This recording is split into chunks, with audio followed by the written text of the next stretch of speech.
ลูกเป็นควันเปลี่ยวไฟไอ้ยะไอ้ยะ กินเลย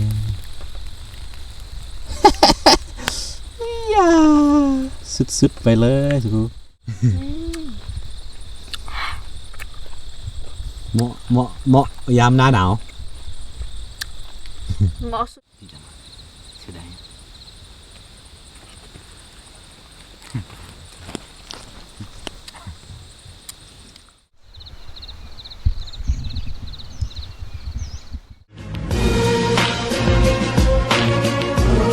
สบายดีทุกคนเนาะยินดีต้อนรับเข้าสู่ช่องอาคาน้อยตอนนี้อยู่บ้านสวนกันเด้อแต่ว่ามือนี้เขาสิมาเปลี่ยนบรรยากาศก็คือสิไปกางเต้นนอนอยู่นอกสมอันพระจันทร์เต็มดวงเด้อเพราะว่าหน้าหนาวแห้งพี่น้องไอ้นี่ เอากลางแล้ว เต้นก็กางไว้แล้ว มีแต่เอาออกไปเลย นักลืม มีบนนอนดิพี่ มีอัน เล็กน้อยนอนเหมือนนั่นนี่มีบนนอน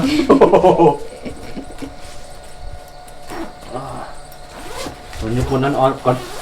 คือบูฮู้ว่าบ้านเจ้าบ้านทานเป็นยังไงหน่อย FC ลองคอมเมนต์มาเบิ่งเด้อพี่หนาวแฮงฮู้บ่ไหวหนาวอีหลีนี่แหละ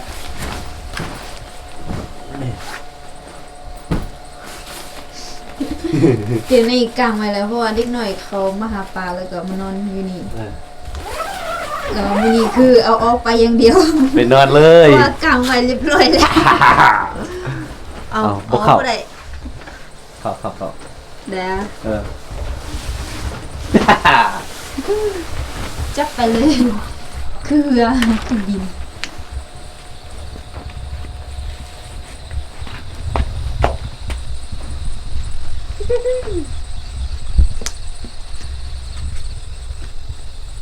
จะเอชิโนนิเซะ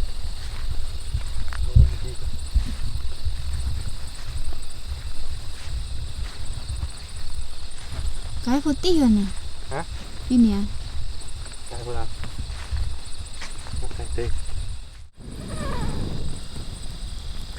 นี่ตอนนี้เฮาก่อไฟเป็นที่เรียบร้อยแล้ว ต่อไปก็คือเฮาสิเฮ็ดบอนที่ย่างไก่แบบอังกอร์ บรรยากาศหนาวๆแบบนี้ได้เว้ยสุดๆไปเลยนี่ตอนนี้เฮาสิไปหาไม้เสียบทางนี้เบื้องหนึงอีกเบื้องหนึงแล้วก็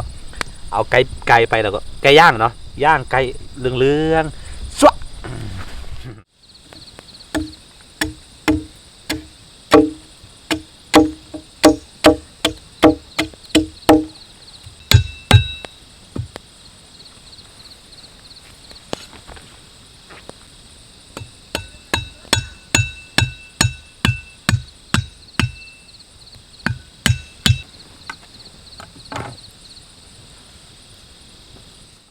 โอเคทุกคนหลังจากที่เราดังไฟแล้วก็ให้มันออกทันหน่อยนึงนี่แดงๆเลยต่อไปก็คือนี่ย่างไก่ยามหนาวเด้อย่างไก่เนาะก่อนอื่นต้องนี่ก่อนใส่พี่ถ้าครูเห็นบ่อันนี้เป็นยังเห็นบ่อันนี้คือเจลเนาะเจลแล้วก็เขาจะเอาน้ำมันใส่นี่จะเอาน้ำมันใส่ได้นี่เด้อ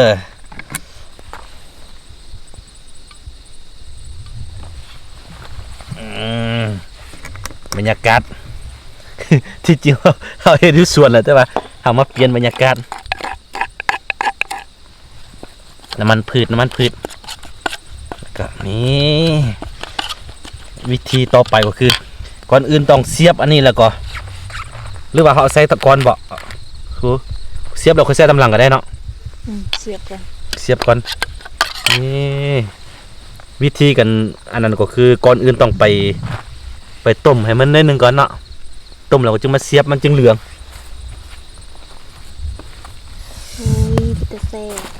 เสียบเข้าไปเลยเสียบเข้าไปคุเสียบเข้าไปไอ้ อายุแม่เจ้าอายุ นี่ประมาณนี้แล้วก็อันนี้ก็มัดใส่เลยเมื่อกี้ให้เอามาป้าใช่ไหม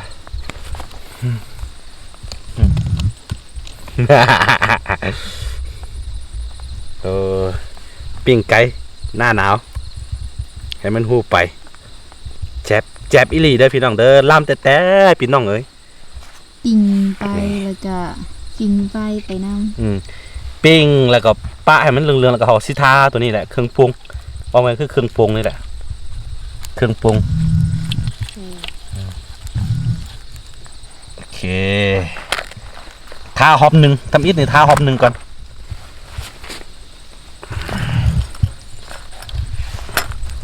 ทาหอมหนึ่งแล้วก็ค่อยตอนปิ้งเราก็ค่อยทาไปเรื่อย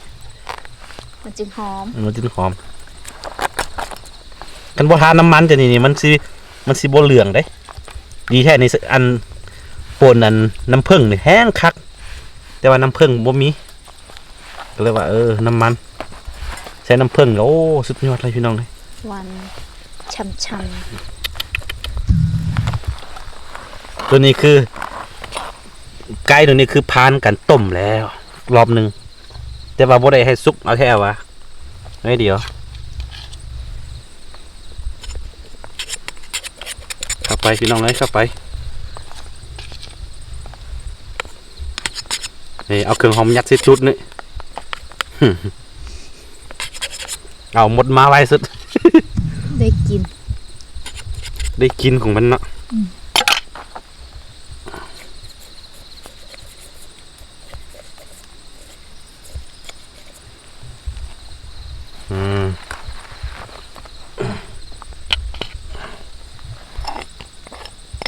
เดี๋ยวแหละ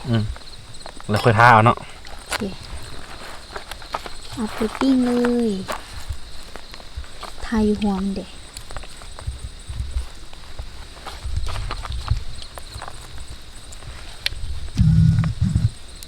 โอเคนี่ตอนนี้น้ำมันถึงย่อยไปจักไก่ไปใส่ไฟมันก็จะออกไฟลูกเป็นควันเปลวไฟไอ้ยะ ใกล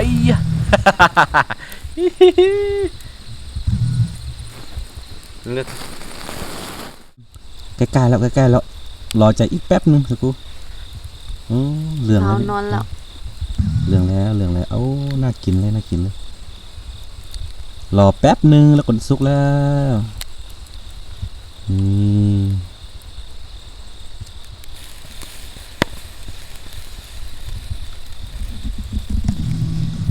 เป็นได้เด้ หิว ยังนอนเลิกแล้ว โอ้เฮามาเข้าอันนั้นเด้มาเข้าดาวเด้มาฮันนีมูนเด้ประมาณนี้แหละ ว่าเขาเดาอย่างตอนนี้ นี่ตอนนี้หาสิทาน้ำมันแป๊บหนึ่งโอ้บรรยากาศแบบว่าหนาวๆเนาะ สักครู่นี้อยากนอน ได้มึงยังนี่ โอ้ก็เข้าดาวเด้มาเข้าดาวเด้โอ้บ่ต้องไปที่อื่นที่ไกลพี่น้องเอ้ยอยู่หาอยู่สวนตัวเองนี่แหละ เนาะได้ฟิวแบบหนึง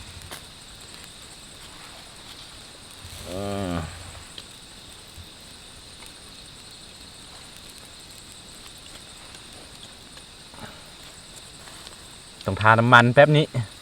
คือถ้าบ่ทาน้ำมันรอให้แบบว่าย่างอย่างเดียวเดี๋ยวมันสีบ่เหลืองเนาะมันจะไหม้มันบ่ผมเพิ่งได้เงี้ยนี่ แมน จีว่าในนี้นะโอ้ย จะไม่ไหน โอ้เหลืองแล้วเริ่มเหลืองแล้ว ตั้งคนตั้งมาล้อกัน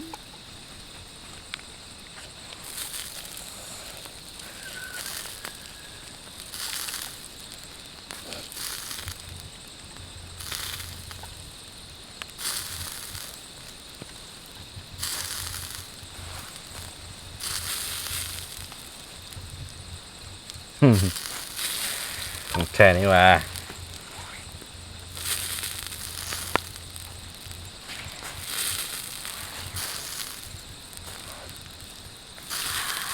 อยู่แหละ อยู่แล้ว พอดีหอมโอ้ยปานทองเลย ทุกคนตอนนี้ ปิ้งไก่ย่างไก่ของเฮาก็สุกแล้วแต่ว่าเฮาสิทาเครื่องปรุงกับน้ำมันเป็นรอบสุดท้ายกว่าก่อนที่เฮาสิเอามันออกมากินพี่น้องเอ้ยของแท้นี่วะน่ากินสักครู่อ้อย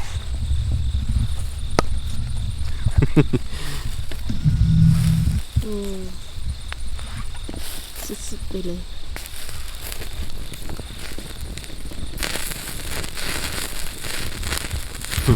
โอ้ย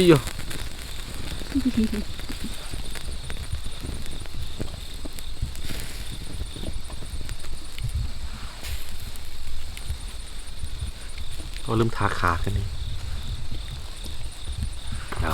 นี่คือย่างไก่หน้าหนาวผู้ใดมีสวนหรือบ่ต้องไปไกลเนาะมา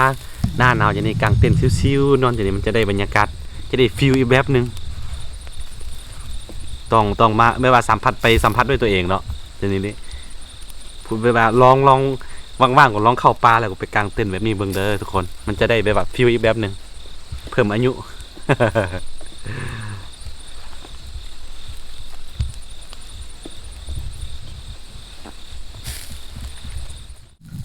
และในที่สุดไก่ย่างของเฮาก็สุกแล้วสักครู่ลองปีนมึงโอ้น่ากินเลย ยาสุดๆไปเลยสักครู่น่ากินโอ้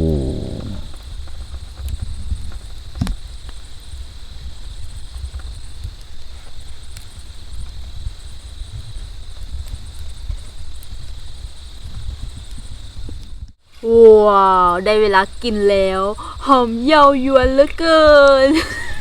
คิวมา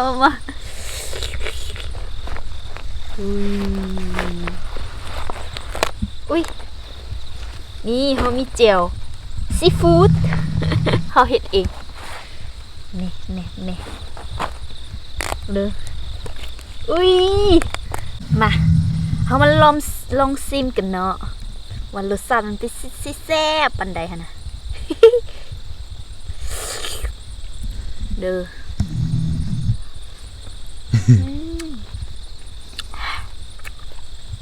เหมาะยามหน้าหนาว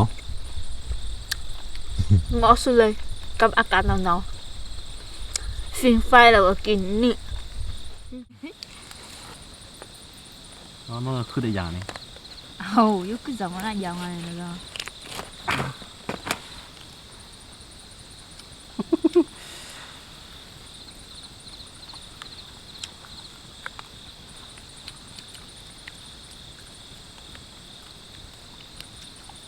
ไม่ทอดครับจริงไม่ทอดเข้ามึงอ่ะ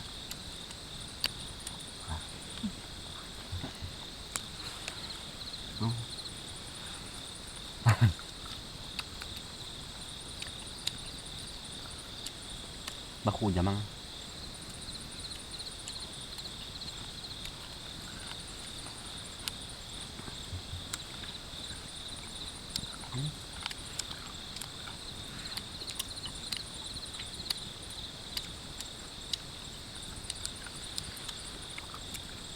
พิษเสียได้จริงๆเหมือนอย่างนี้อ่ะมันก็จะให้ปุยยามอย่างแล้วขึ้นอ่ะ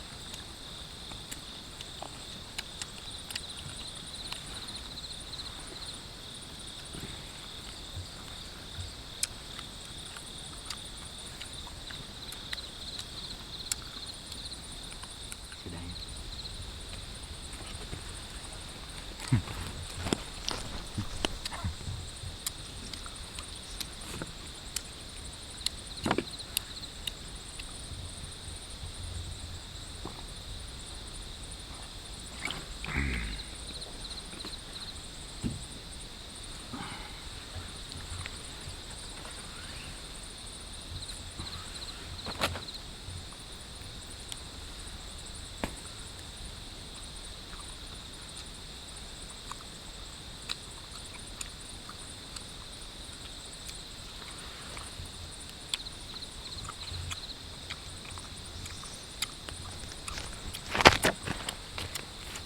พัดตัวเร็วเลย คืออ่ะ หลับเยอะ นี่คือตัวอ่ะ มาทุกว่า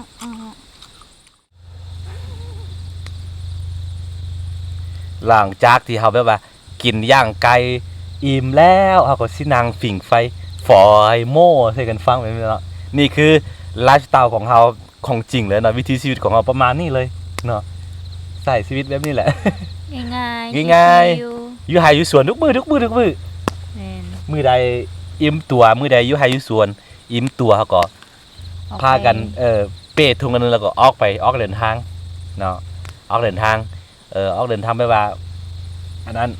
ไปหาประสบการณ์มันยังเนาะพอได้ประมาณหนึงแล้วก็กลับมาอยู่สวนที่เก่ามาเอาอันนั้นใส่แห้งต่อ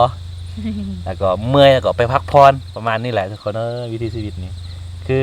อย่ามาเห็นแบบได้เนาะถ้าว่าบ่พร้อมแท้ๆบ่ต้องมา แม่น มันช่วงแรกๆมันจะลำบากเนาะแต่ว่าถ้าว่าเฮาลื่นกับมันเฮาผ่านไปเมื่อเวลาผ่านไป5-6 เดือนเนาะ5-6 เดือนผ่านไปหลายๆอย่างมันเข้าที่เข้าทางมันก็จะสบายขึ้นนิดนึงนี่คือวิถีชีวิตของเขา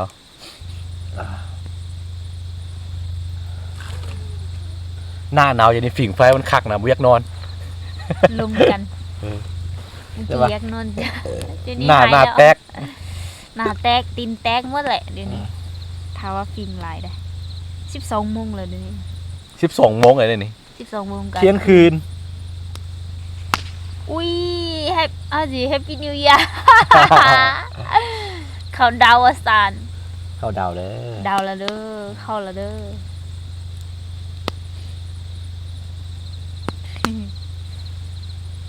ซูนๆมันก็แฮปปี้นิวเยียร์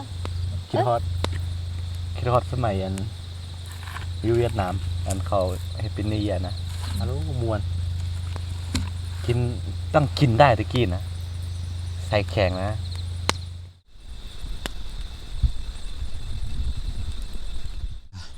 ได้เวลานอนกันแล้วสกูอยากนอนเองเอาก็สิฟิงสิดังไฟสิก่อไฟไว้แบบนี้แล้วก็นอน นี่บนนอนของเขาเปลี่ยนบรรยากาศ โอเคเดี๋ยวเจอกันมื้ออื่นเช้าเด้อทุกคนมื้ออื่นเช้าสิดังสิออกคันมาตื่นเช้านิดนึงก็สิอันนั้นสิมาอันถ่ายหมอกให้ทุกคนได้เบิ่งกันหน้าหนาวอย่างนี้มีหมอกหลายเนาะ นี่ หมอกลายปกคลุมสวนหอมหมด หนาว โอเคทุกคนเจอกันเด้อมื้อเช้าฟันดีอ๋อหมอกน้ำหมอกตก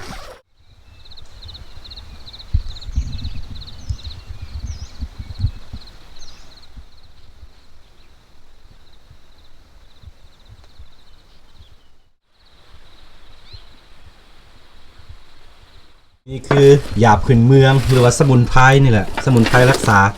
นิ้วตัวนี้ต้องเอาไปล้างก่อนเอาไปล้างแล้วก็เอาซิซอยเป็นเปียงแล้วไปตากแห้งถึงจะดื่มได้เด้อเอาไปหามาเมื่อวานนี้ คือแต่ละมือของเขาเนาะคือหลังจากตื่นมาแล้วต้องได้ไปถางหญ้าหรือว่าได้ไปเฮ็ดอะไรหลายๆอย่างต่อไปก็คือหาสิได้เฮ็ดพวกคอกเป็ดคอกไก่คอกหมูมีหยังไว้เนาะเตรียมไว้ต้อนรับปีนี้เดือน4เดือน5พุ่นที่บอกน้าทุกคนหลายๆอย่างมีภาระเนาะต้องเฮ็ดไปแต่ละสเต็ปไปบ่แม่นนี่วางแผนเป็นเดือนไปบ่แม่นนี่โอ้บ่ได้มันยุ่งยากเกินมันหลายๆอย่างมาพร้อมเดียวกันได้หาบ่ได้มีพื้นฐานมันยังสร้างไว้แต่รุ่นพ่อรุ่นแม่นะหลายๆยังต้องสร้างด้วยตัวเองก็เลยว่าค่อนข้างยากค่อยๆไปพี่น้องบ่รีบ สิอยู่กันไปยาวๆแม่นบ่ครับครูตอนนี้ก็ได้เวลากินข้าวกันแล้วเป็นไดความรู้สึกมื้อคืนนี้หนาวแฮงบ่ หนาวสุด จุดซานหมดเลย โอเคเฮาสิกินข้าวกันเด้อกินข้าวแล้วมื้อนี้หน้าที่ของสาวคู่คือไปล่างสมุนไพรแล้วก็ไปซอยเป็นเปียงสมุนไพรรักษานิ้วแล้วก็เพิ่นสิฝากให้ FC เพิ่นโอเคเนาะลองกินแซ่บมั้ง